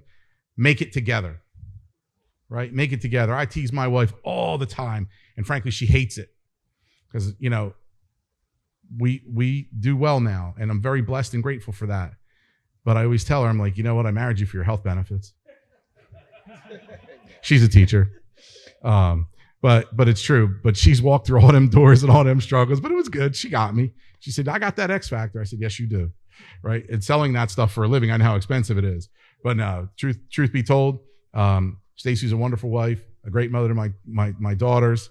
My ex is a wonderful mother to my son. And I was blessed in my life to have two women that are the mothers of my children that never were with me because of money, right? So God was good to me in that respect. Idle time is no good, ladies and gentlemen. If you lack purpose, distract yourselves with the wrong pleasures, right? It's how you get in trouble. You have too much time on your hands. People do the wrong things. They get involved in the wrong stuff. No. When you start to you need some distraction. Don't get me wrong. It's good for your mental health. But when you see yourself going down the wrong path, you got to check yourself quick. Because if not only are you blowing up what you've worked for your family, you're blowing up your business, which is what's funding your lifestyle. So please don't make that mistake. There it is. Probably one of the biggest key lines you're going to see tonight. Sit me at the table, much like this, where they talk about self-growth, money in the right way, and goals, not talking about other people negatively, right? It's so easy to get in that room. It's so easy to say, look at Peter. Look, I know he didn't work that hard for it. I don't care what he says. Look at Cruzy. He's full of it. This ain't right. Nate, forget those biceps, right? Had to pick on him one more time, right? PJ, to hell with him and his training, right? I don't know. You don't want that. You want to be at the table where people are talking about positive things, true, real growth, right? Now, growth isn't just financial. Growth is mind, body, and spirit. Thus, sound mind, sound body, and why I applaud Chris for what he's trying to do. And it's extremely important, right? That it's the purposeful growth, not just the random acts. Cruzy, right? Don't fear starting small. Fear staying small, right? Now, some people can interpret that in a way like, oh, geez, I need to blow my business up to be so huge. I need 1,000 employees. I need a huge payroll. That doesn't mean that at all, right? Staying small could mean a number of things. It could be that to some people. The perception could be staying small because you're just staying within your locale. Like you think, oh, geez, I can only do business in Center City, Vineland. Well, hell, you could be in Philadelphia doing that same business. Technology today has given you a world that I did not have when I started cutting my teeth in business. Please, computers today, the kids have everything. I could barely use my iPhone. When we started, Fernando, remember the little floppy disks and the cassette things for the computers? I'm going back, right? Tandy, the Radio Shack computer. You guys have it all today. Don't fear growing. Don't fear growing your network. Don't fear growing your inner person, because staying small could be that too. Focusing on such monetary success doesn't allow you to grow as a good, God-fearing human being. Yep, and your habits are going to decide your future more than your hopes ever will. You could hope for a lot of things, right? But it depends on your habits. Pete talks about getting up early, right? Getting started. Pete talks about smiling. PJ talked about it and being social with everybody. What Peter didn't tell you was when he was getting his coffee and he was being polite and complimenting the lady giving him his coffee, that he eventually was going to marry her. And he did, and she's wonderful, right? But it's true, right? Good habits. And that means everything. And listen, you're never going to be perfect. We're going to preach to you a lot of stuff tonight. And believe me, we're going to trip and fall 25 more times this month. But we're going to keep getting up. We're going to keep getting better every single day. Debt. Cruz, you want to talk about debt? Here it is. The poor fear debt. The middle class avoid debt. And the wealthy use debt. Right? The difference is right there. It's not just income. And strategy is the key. Strategy is how you use debt. So, for instance, we talk about certain things, and our daycare provider is asking a question in regards to grants and funding and everything else. Well, they're important. We're going to touch on something at the very end of this. There are programs out there. The Cumberland Empowerment Zone is one of them that'll help you and has a grant, right? So it's free money to help you strategically amend your business plans, help you form a proper business plan, and allow you to grow. And in doing that and focusing in and honing on your plan, there are other opportunities. There are companies out there that's all they do is write grants for you, and they take a little piece of it so it doesn't have to come out of your pocket to help you make improvements. But the other thing I will tell you when it comes to that and to the business, don't be afraid to spend money. Leverage yourself to the right degree to market your product, whatever it may be. Market your business, market yourself. And I'm not just talking about branding yourself on social media, because that doesn't work for everybody in every line of work. Now, for Nate, he's got a hell of a presence online. We talked about it earlier. This is good because what do? We look at all these physically fit people. And we're like, how do I emulate myself? How do I try to achieve? Now, listen, there is no way in hell I'm going to be as fit as Nate, right? But I may talk to him later and say, how do I do something to help myself get better? I'm trying to get physically fit. I've lost over 100 pounds. I'm trying to work out more at home. I'm trying to do some things. By the way, every time I do this bench press, I'm killing my bis and my tris. I'm hurting in my left arm. Help me. So now I'm watching him. But what is he doing? He's using that as marketing. He's leveraging himself in that respect. For debt, for bigger business and larger businesses, debt is your friend. It is your friend and not your enemy. Because if you have a business and you're trying to get into businesses that leverage large volume like Peter and produce or cannabis for that matter, debt is their friend for a couple reasons. Sometimes you can't get traditional debt from a bank. You need investors. Those investors need tax advantages, right? You have millions of dollars floating around in the air, sometimes hundreds of millions to the point of billions in this world. You have to plan like we talked about, and you have to be strategic with how you align it, because not only is it going to work for you when you execute properly, you're going to need the write-off that debt is going to provide you, because your income is going to be so plentiful. The government, and not me because I'm local government, but the big government's going to take it all in taxes, right? That's a whole nother lecture for another day, but we can have that at any time you want. And if you're not sure about what you're going to do with your taxes, see Cruzy. So here's the Cumberland Empowerment Zone, right? We call it the CEZ here in Vineland, right? Cruz knows he's my council vice president. Dr. Arthur's in the room tonight. Doc, thank you for being here. She's one of our council members and was our president for a long time. We have lots of programs in Cumberland County. So I'm shifting gears from businessman to mayor real quick on you. We have programs out here to help you, small business grants, business opportunities, business coaching, and there are a lot of companies out there that are trying to do this and can do it very cost effectively and without hurting your pocket. This here, and anybody who wants any of this information, email Cruzy and he could provide this, and you can have some key talking points and we can get you connected to economic development, right? So the CEZ microloan program is here. Our urban enterprise zone program is here. For those of you that might be in Bridgeton or Millville, we didn't X anybody out just because you're in Vineland tonight, even though we have a big chip on our shoulder and we're territorial. We try to hook everybody in Cumberland County up, right? All these programs are available here for you and can help you. And don't be afraid to ask those questions. Before you go to the next slide, right? I have some questions here. We're going to answer them all, right? Let's have at it. Let's answer. Yeah. Yep. So that's it, right? So we have answers on debt. We're not going to let them off this easy, guys. Oh, all right. Right. So using debt, how did you handle funding in the beginning? Did you bootstrap, take out loans, or seek investors? So I self-funded everything in my businesses in the beginning, especially for real estate and insurance. It was hard to get people to invest in you when you didn't have a book of business to invest in, right?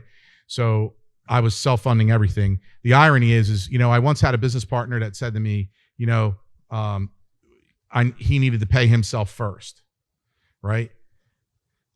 I could never live by that. So I always had to make sure I took care of everybody else first, and I ate last, right? And there were days that you weren't really eating because you were struggling to feed your business. It was the machine. So I self-funded a lot of things in the very beginning. And then as I got into other sectors of business, into the restaurant and bar industry and some other things, then I was able to take on investors, utilize what they call OPP, other people's money, right? And, you know, and when you look at that and you push forward, you have to strategically align, because you got to know what your end goal is. You've got to envision, if you need $500,000, you got to start thinking about making a list of people, right? But every business is going to be different. You know, we talked about that, and Peter can elaborate on that a little bit on the cannabis raise as well. But for me in the beginning, it was all self-funded, and I was taking whatever I had for savings, and whatever income I was making was immediately going right back into the businesses. But in touching on that, you may want Pete to address. Yeah. So Pete, right? So when I'm structuring budgets for the majority of my clients, right, small businesses, we have a budget line. I encourage them to have a budget line called Dream. Yep. Right. And how much of that income, right, coming in, are you putting away percentage wise for Dream, for future planning? I mean, it depends. Stages of our businesses have dictated. I mean, I've been subject to a lot of different business structures. So when we talk about D'Andrea Produce, it was a high percentage. So probably, I mean, we probably reinvested most of the money that we made into that company. So to Anthony's point, even as that company grew, got to over 100 employees, you know, in all these different states, we always, you know, the take home was minor. So a majority, an exact number I can't give you, over 70%. I mean, it was heavily focused on updating equipment, machinery. Anthony said it very well, keeping the machine running. You know, you have to respect what it takes to, and I think the biggest part of that is upward mobility for your employees. That is something that, you know, I learned early on. My grandfather instilled that in all of us. People who are loyal to the company need upward mobility. It's pivotal.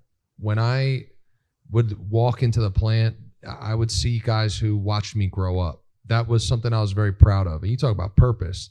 I mean, you start to feel responsible for these things, even as someone new in the door. So any opportunity we had to enhance our existing business was great. When it comes to something like cannabis, totally different space. It's the cool thing about cannabis is that because it's federally illegal, it's propped up each state's markets. So what I mean by that is like a pound of marijuana might sell for $800 in California, sells for $2,600 here, wholesale. So it's propped up the businesses here, which has been wonderful. Now everything in cannabis is very expensive. So people call it the golden calculator. Everyone gets all excited. The golden calculator. We're all going to be millionaires. That's very rarely the case. So like anything, you end up looking at the margins, and less of that money goes into reinvesting into the business because it's profitable quickly. So you do have to start to prioritize repaying investors. Cannabis is a very difficult space to raise money. Because it's federally illegal, the FDIC does not insure the money that goes into the bank. So large investment groups won't fund cannabis operations. So you have to find people who have deep pockets. There are certain types of organizations that will loan money against assets. Non-plant touching assets is something else that happens in the business. So that's the real estate, the license, anything that you can. Again, I defer to the regulations. The nice thing about regulations is it kind of sets it up for you. So it removes some of the thinking. So the nice thing about the New Jersey CRC, the Regulatory Commission, is they've set up guidelines. So yeah, it depends on the business. I would say it depends on the profitability of the business, how quickly you can turn money out of the company. And then I always think it's a good idea to focus on forward growth. I think it's really important. So being the bridge for these small entrepreneurs that are here today, what I'm hearing is that if you don't invest in yourself, no one else will invest in you. No, that's right. 100%.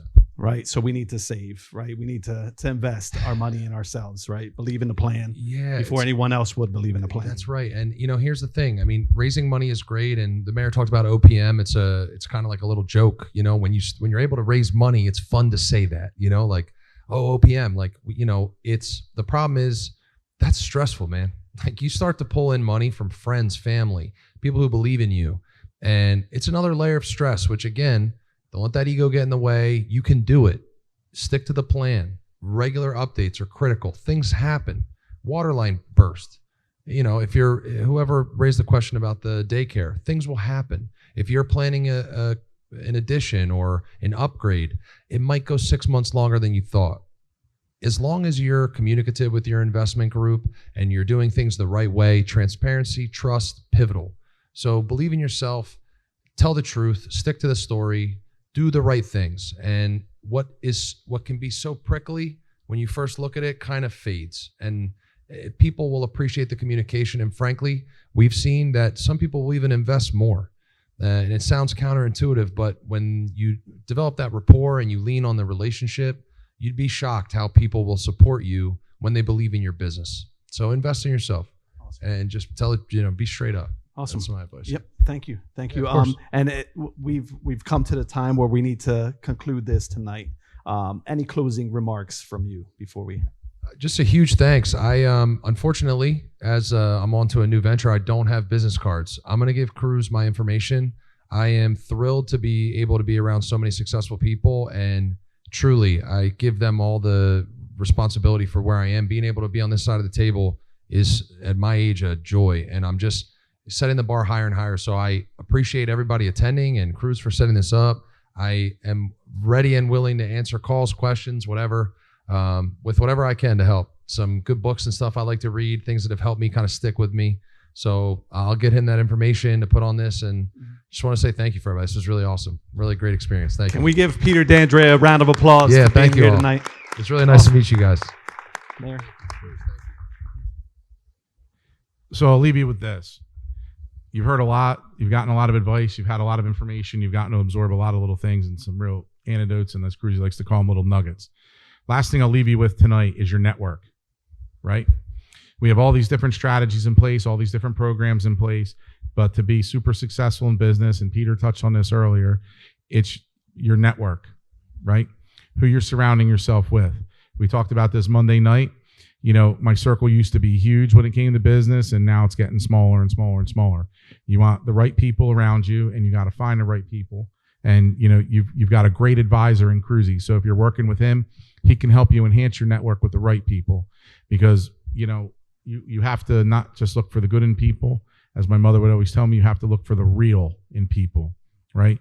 And those real people matter because they're going to care about you. They're going to care about your success.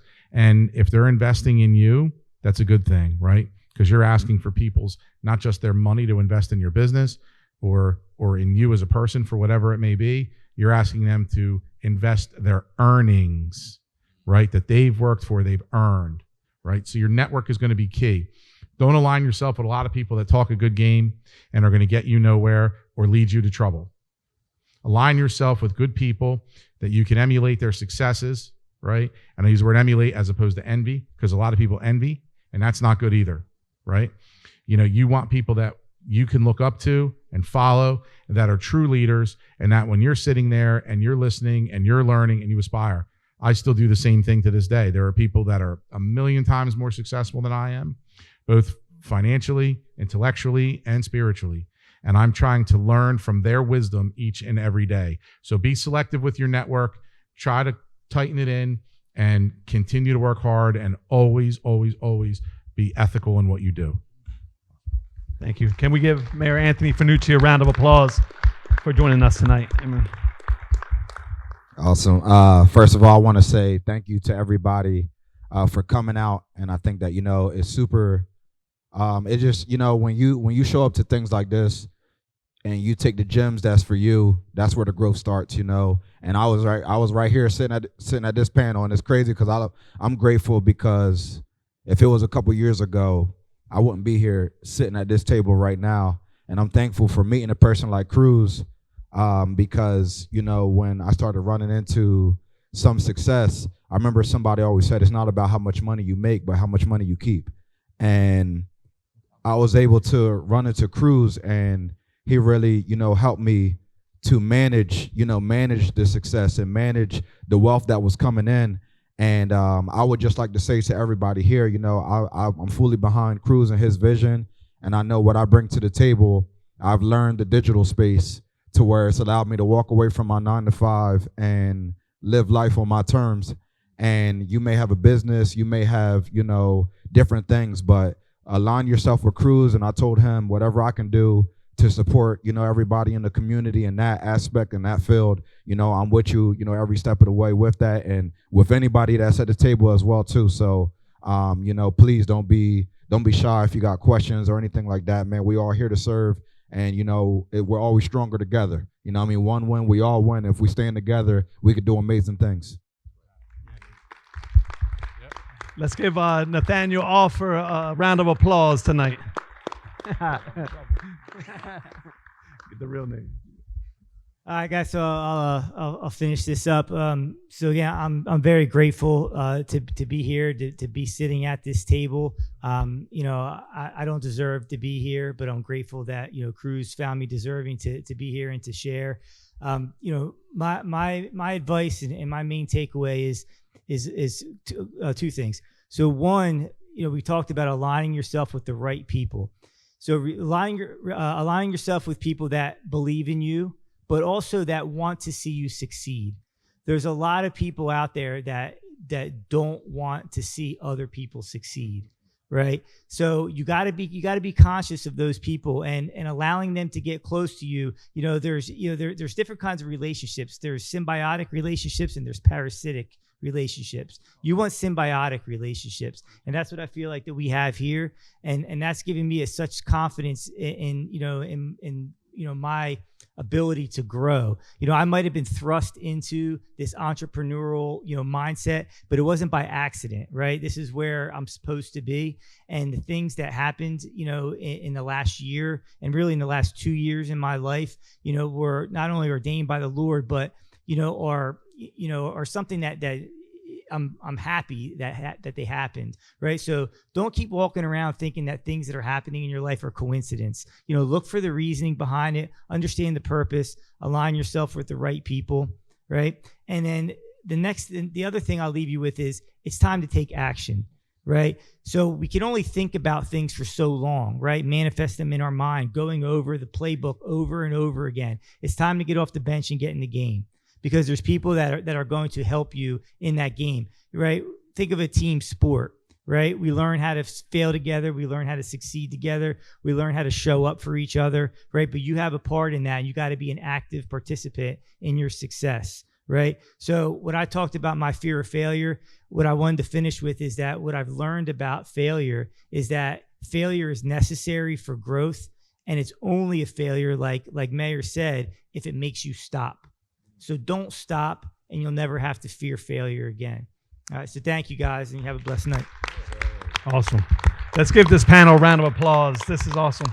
Thank you guys so much.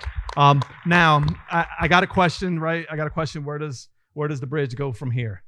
There's a plan. There's a plan to make this a yearly event. There's a plan to walk over to the convention center next year sometime and do a breakout sessions where we're doing a weekend of this, right? But the bridge is not going away. I believe that there's a lot of people here that are ready to be the bridge with me. I'm going out of my comfort zone, and I am starting a podcast. And tonight's the launch of this podcast, right? And it's called The Bridge. It's called The Bridge, and we want to do this. We want to bring in people that are successful in different areas of life and people that are starting off.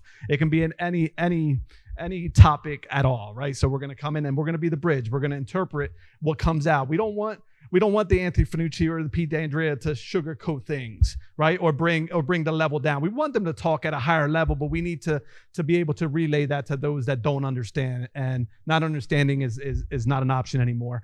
So I ask everyone here to join this movement, to be the bridge.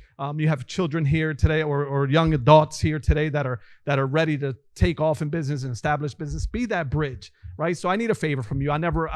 I try not to ever ask for a favor, but I have a videographer here tonight recording the event, and I need content, right? We need content here. We need your story.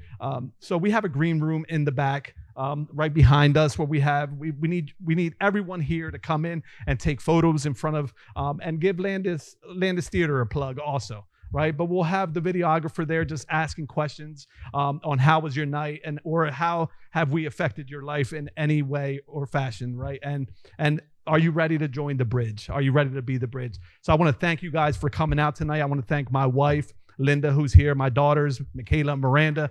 Without them, I wouldn't be able to do what I do, or give time to other businesses. So I want to thank you tonight for being a part of this. This is my come true, and you're the part of this launch. So thank you, and have a great night.